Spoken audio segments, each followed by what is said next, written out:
Welcome, wanderers and warriors, to the very first episode of the Viking Podcast, where the past isn't just history, it's a way of life. I'm That Old Viking Guy, your host, your guide, and the only man in this longhouse who can still outdrink a berserker. And I'm Astrid, your favorite Shieldmaiden, TikTok historian, and the only one here who knows how to use a podcast mic without yelling at it. Uncle, you know you don't have to shout, right? The mic isn't a rival chieftain. Bah! In my day, if you wanted to be heard, you had to shout over 100 hungry farmers and at least 3 goats. These newfangled gadgets are too quiet for my taste. Well, today we're talking about the Thing. Not the monster from your horror movies, but the real thing. The Norse assembly that let ordinary people decide their own fate. No kings, no police, no Karen managers. Just a bunch of neighbors, a stone platform, and a lot of opinions. Basically, Viking Twitter, but with more axes and less cancel culture. And more mead.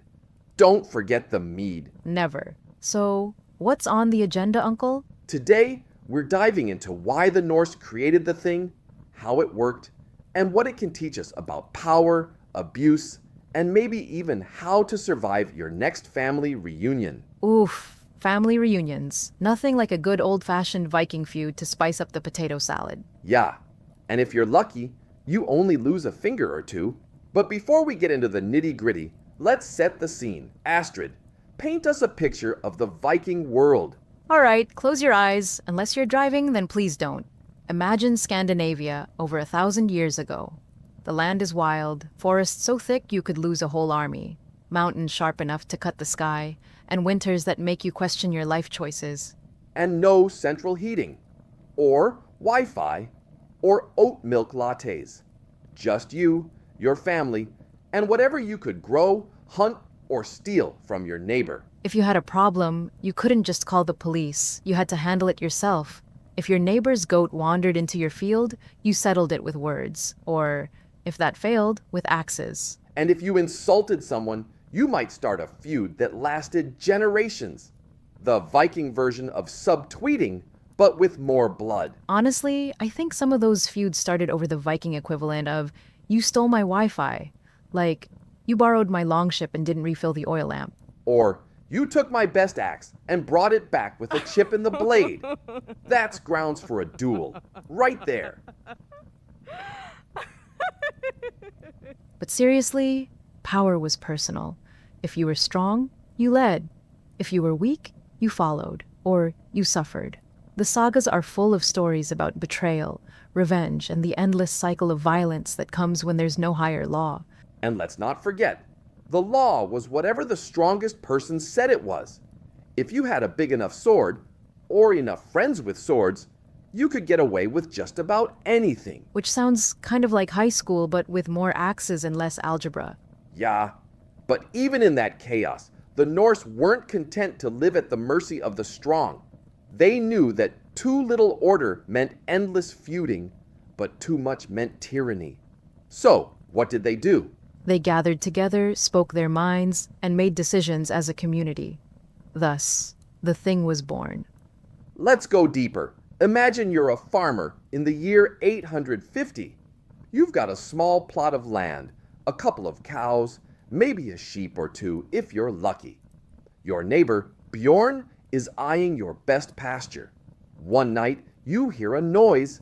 Next morning, your fence is down, and Bjorn's sheep are grazing where yours should be. So, what do? You could go over and ask nicely, but Bjorn's got 3 sons and a reputation for settling things with his fists. If you back down, you look weak. If you fight, you risk starting a feud that could last for years. And if you go to the local chieftain, he might help. Or he might side with Bjorn, especially if Bjorn brings him a nice fat goose for dinner. So, you're stuck. No police, no courts, no Better Business Bureau, just you, your wits, and maybe a few friends who owe you a favor. This is the world before the Thing. It's a world where power is everything, and justice is whatever the strongest person says it is. And it's not just about land or sheep. It's about honor, reputation, and survival. If someone insults you and you don't respond, you lose face. If you respond too strongly, you might end up in a blood feud. The sagas are full of these stories. My favorite is the one about Egil Skallagrimsson. He was a poet, a warrior, and a man who never let an insult slide. Egil was basically the original Viking Twitter user, always ready with a comeback and not afraid to throw down if someone crossed him. But even Egil knew that endless feuding wasn't sustainable. Eventually, people realized they needed a better way, a way to settle disputes without turning every argument into a battle. Enter the Thing, the Norse answer to chaos and tyranny. You know, Astrid, sometimes I think we haven't changed all that much. People still feud over land, over words, over who gets the last slice of pizza. Or, who gets the best Wi-Fi signal in the house? I swear, you park your shield in front of the router on purpose. A good shield blocks more than arrows, lass. But seriously, the need for a fair way to settle disputes is timeless. Whether it's a Viking longhouse or a modern courtroom, people want justice. And they want to be heard. That's what the thing was all about. Giving everyone a voice, even if that voice was a bit squeaky. Or sassy. Or sassy. The thing was about more than laws. It was about community. And maybe, if we had a thing today, we'd let the best experts decide the trickiest stuff. Like, only the best cooks get to vote on the feast menu. Yeah, lass, that's the spirit. Let the wisest voices lead the way. That's how you get the best stew and the best society. So, now that we've set the stage, let's talk about how the thing actually worked. Who got to speak, who made the rules, and what happened when things got out of hand. And we'll bust a few Viking myths along the way. Spoiler, no horned helmets. Plus, we'll answer some of your burning questions, like, could women really participate? And what would a Viking do about social media trolls? Now, let's get into how the thing actually came to be. Astrid, want to kick us off? Gladly. So, picture this. It's the late 800s, and Norway is a patchwork of little kingdoms and family farms. Along comes King Harald Fairhair. Think of him as the original guy who wanted to unite the clans, but with more hair and less subtlety. Yeah, Harald wanted to be the first king of all Norway. Some folks thought that sounded grand. Others, not so much. Especially the free farmers and chieftains who liked running their own show. So what did they do? Some stayed and fought. Others packed up, loaded their families and livestock onto longships, and sailed west. That's how Iceland got its first big wave of settlers. People who wanted freedom, not a king breathing down their necks. And when they got to Iceland, they realized something important.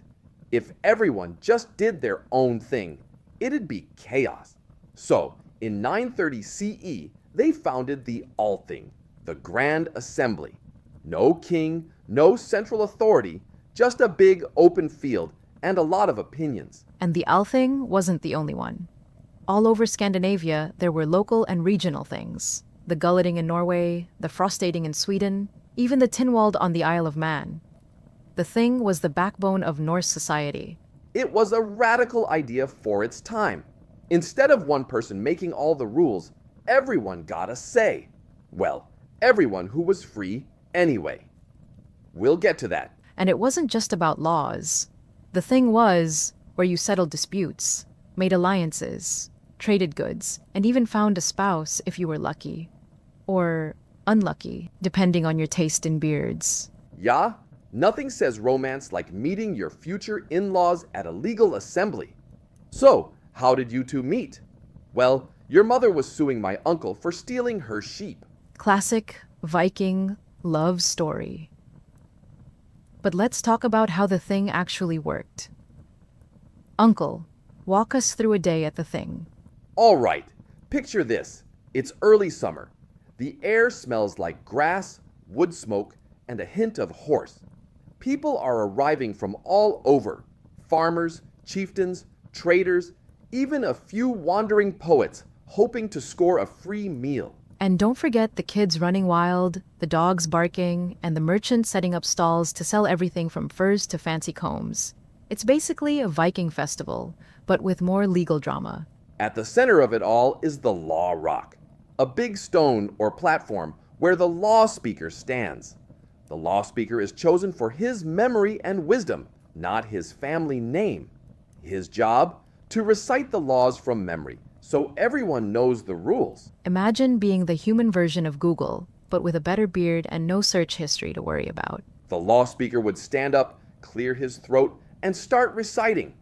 Theft of livestock, 3 marks of silver. Insulting a neighbor's honor, 2 marks and a public apology. Borrowing your cousin's axe and not returning it. Eternal shame. And if you had a dispute, you'd bring it to the thing. Maybe your neighbor's fence, mysteriously, moved 10 feet onto your land. Or someone accused you of cheating at a game of Nefatafel. The case would be heard by a panel of judges, usually respected members of the community. Both sides would present their arguments, call witnesses, and maybe even recite a poem or two if they were feeling dramatic. And then the judges would decide. Sometimes by consensus, sometimes by majority vote. The key was that it was all out in the open. No backroom deals, no secret bribes. At least, not if you wanted to keep your reputation. And reputation was everything. If you were known as a liar or a cheat, good luck getting anyone to trade with you or marry your daughter. So the Lawspeaker had to be the best at remembering and understanding the law, not just the loudest or the richest, but the most capable. That's kind of meritocratic, right? Indeed, the Norse knew that if you want good decisions, you need the best minds, not just the best bloodlines. But the thing wasn't just about laws and lawsuits. It was a social event. People came from miles around, set up tents, shared news, and swapped stories. It was like a cross between a music festival, a farmer's market, and a town hall meeting. And don't forget the matchmaking. If you were a young man or woman of marriageable age, the thing was the place to see and be seen. Nothing says date night like watching your dad argue over grazing rights. Or your mom negotiating a dowry while you try to look cool in your best tunic.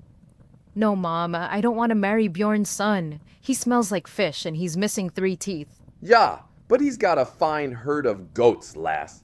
That counts for something. I'll take the goats, skip the son. Smart girl. Let's talk more about the Lawspeaker. Uncle, could you have done it? Memorized all those laws? I like to think so. My memory's sharp as a sword, at least when it comes to things that matter. But it was a huge responsibility. The Lawspeaker had to be fair, wise, and above all, trusted. And if he messed up? What then? If the Lawspeaker got caught twisting the law or playing favorites, he could be removed. Or worse, shamed in front of the whole assembly. In a world where reputation was everything, that was a fate worse than exile. So, basically, don't be a jerk. Good advice for any era. Let's imagine for a second. What if we had a thing today? Like, a real one. No politicians hiding behind closed doors. Just everyone out in the open, arguing their case. I'd love to see it. Imagine the mayor of your town having to stand on a rock and explain why the potholes haven't been fixed. Or your boss having to answer for why there's never enough the coffee in the break room. And if they tried to dodge the question, someone could just shout, "To the law rock with you," and make them answer in front of everyone. Honestly, I think people would behave better if they knew the whole community was watching. That's the point, lass. The thing kept leaders honest because everything was out in the open. And maybe if we had a thing today, we'd let only the best engineers fix the potholes, the best cooks run the kitchen, and the best mathematicians. Well, do whatever it is mathematicians do. Yeah, and maybe we'd finally get some real solutions instead of just more meetings. Do you have a favorite story from the sagas about the thing? Yeah, there's one about Gunnar of Hlíðarendi.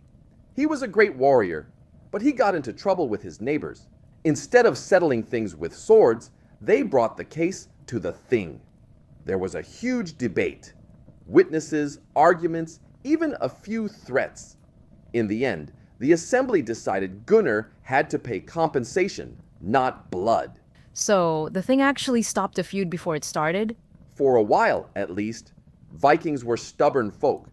But the point is, The Thing gave people a way to solve problems without violence. And that's something we could use more of today. Let's not forget, The Thing was also a time to let loose.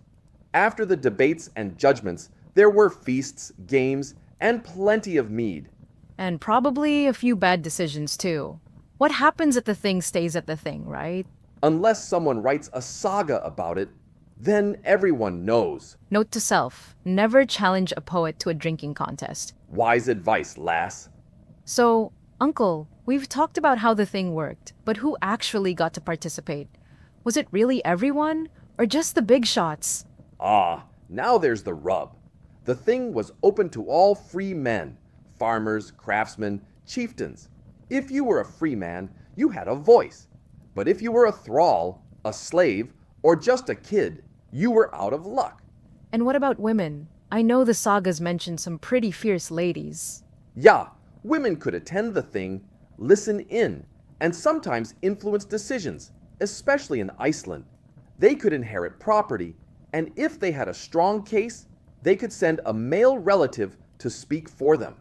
The sagas tell of women like Hallgerd and Aud the Deep-Minded, who were legal powerhouses in their own right. So, not exactly equal rights, but not as bad as some places at the time.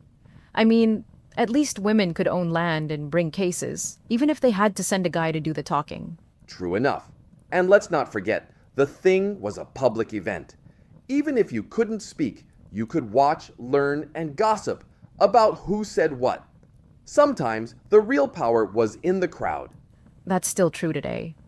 Half the fun of a town meeting is the side-eye and the whispered commentary in the back row. Indeed, and the occasional thrown turnip. So, if you were a free man, you could speak. If you were a woman, you could influence.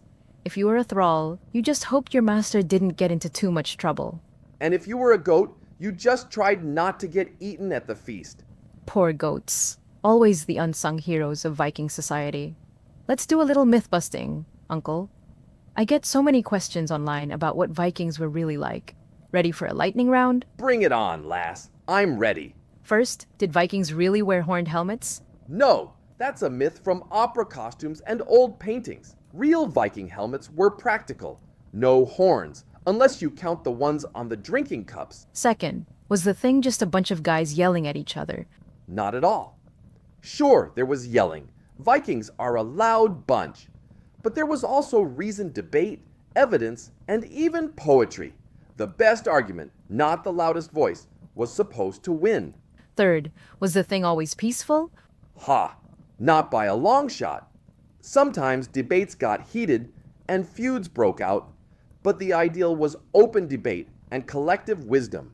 The Thing was a shield against violence, but it wasn't perfect. Fourth, did the Thing ever overrule a king? Yeah, and that's what made it special. Even the mightiest chieftain or king had to answer to the Thing. If he lost the trust of the assembly, he could be challenged or even deposed. So the Thing was kind of like the original checks and balances. Exactly. It kept power from getting out of hand. Let's talk more about that. How did the Thing protect people from tyrants? The Thing was public. Decisions were made in the open, with everyone watching. If a leader tried to pull a fast one, the whole community could call him out. And if he lost their respect, he lost his power. So no hiding behind closed doors or secret deals. None of that. The Norse believed that leadership was a responsibility, not a birthright. If you wanted to lead, you had to earn it. Every year, every meeting. And if you messed up, you could be voted out. Or worse. Ja, sometimes worse meant exile, or even a not-so-friendly visit from your neighbors in the middle of the night. Yikes. So, the Thing was serious business. Very serious. But it was also a celebration of community. People came together not just to argue, but to feast, trade, and share news. And maybe to show off their new tunics or the latest in Viking bling. Yeah, nothing like a bit of friendly competition over who had the shiniest brooch. Let's go back to our what-if game. If we had a Thing today, what modern issues do you think would get the most debate? Oh, I can see it now. The case of the missing Wi-Fi password. The great pineapple on pizza debate. Should goats be allowed in the city center?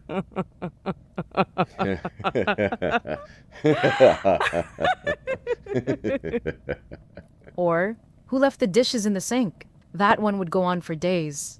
And don't forget, why is there never enough coffee at the office? That's a feud waiting to happen. But seriously, the thing was about more than just solving problems. It was about giving everyone a voice and making sure no one person could take over. That's a lesson we could use today. The best ideas don't always come from the top. They come from the crowd. Or maybe from the best minds in the crowd. Imagine if we picked leaders based on their actual skills, not just their family name, or how loud they can shout. Yeah, lass, that's the dream. A true meritocracy, where the wisest, most capable, and most ethical lead the way. Do you have another favorite saga about the thing? Yeah, Njáls Saga is a classic. There's a scene where the fate of Gunnar of Hlíðarendi is decided at the Thing. The whole community listens, debates, and finally delivers a verdict. It's messy. Tempers flare, old grudges come out. But in the end, justice is found through collective wisdom, not brute force. And sometimes, the process is just as important as the outcome. Exactly. The Thing wasn't perfect, but it was a step toward fairness. And after all the drama, there was always a feast, right? Yeah, nothing brings people together like good food and a few mugs of mead. Or a friendly game of Nafataful. Loser has to clean up after the goats. That's why I always let you win, lass. Sure, Uncle. Whatever you say. So, Uncle, we've talked about the Thing in the Viking Age, but what about today? Do you think we could use a little more thing in the modern world? Yeah, I do. These days, it feels like decisions are made behind closed doors by people who've never had to fix a fence or chase a goat. The Thing was about bringing everyone together out in the open to hash things out. And it wasn't just about voting. It was about listening, debating, and sometimes even changing your mind. Imagine that. Changing your mind because someone made a good point. A rare thing these days. But the Norse knew that the best ideas could come from anywhere. The loudest voice wasn't always the wisest. And the Thing was transparent. If you wanted to know what was going on, you just showed up. No secret handshakes, no members-only meetings. If you had a problem with your neighbor, you brought it to the Thing. If you had a problem with your chieftain, you brought it to the Thing. If you had a problem with your goat, well, you probably just ate it. Poor goats, they really can't catch a break in this episode. They're delicious, though. Uncle, okay, let's take some questions from our listeners. I put out a call on social media for Ask the Longhouse, and we got some great ones. First question, if the Thing was so great, why didn't everyone get a say? What about thralls and women? Good question. The Thing was ahead of its time, but it wasn't perfect. Thralls, slaves, had no rights, and women's voices were limited. But compared to many societies, Norse women had more rights. They could own land, divorce, and influence decisions. The Thing was a step forward, but there was still a long way to go. Second question, what would happen if someone refused to accept the Thing's decision? That could get messy. If you ignored the Thing, you risked being outlawed, banished from the community. In a world where survival depended on your neighbors, that was a harsh punishment. Third question, did the Thing ever deal with really weird cases? Oh, yeah. There are stories of people bringing cases about stolen cheese, runaway pigs, even arguments over who had the right to use a certain hot spring. If it mattered to someone, it could end up at the Thing. Fourth question, would you rather be a Lawspeaker or a chieftain? Lawspeaker, every time.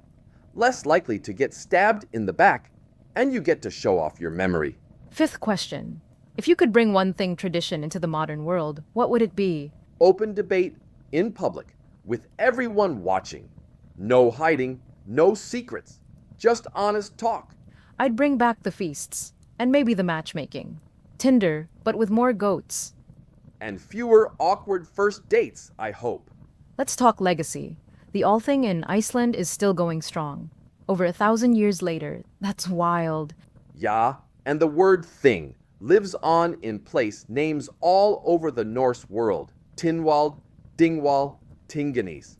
The idea of open assemblies, public debate, and earned leadership is part of the Norse gift to the world.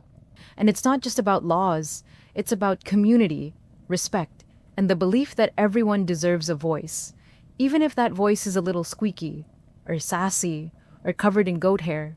Or all three. The thing reminds us that leadership is a responsibility, not a birthright. That justice is found in the open, not in the shadows. And that sometimes the best way to solve a problem is to sit down, share a meal, and talk it out. Preferably with a horn of mead. Or two. Okay, Uncle, I have to ask. You're always going on about merit and the best minds. But you've also mentioned this thing called ontological mathematics. Is that just your way of making math sound mysterious? Or is it another one of your old Viking guy hobbies like collecting weird rocks? Ah, you cheeky lass. Ontological mathematics isn't just mysterious math, and it's not about collecting rocks. Though I do have a fine collection, it's the idea that reality itself is structured by mathematical principles. Everything, matter, mind, even society, follows deep, rational patterns. So, you're saying the universe is like a giant math problem? Yeah, but a beautiful one. And here's the kicker. If we want a fair, rational society, we should build it on those same principles.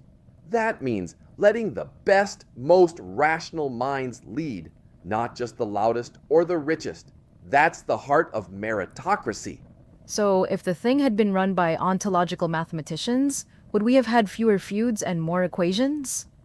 Maybe, but more importantly, we'd have had a society where reason, logic, and fairness ruled the day. No more inherited privilege, just earned respect. I don't know, Uncle.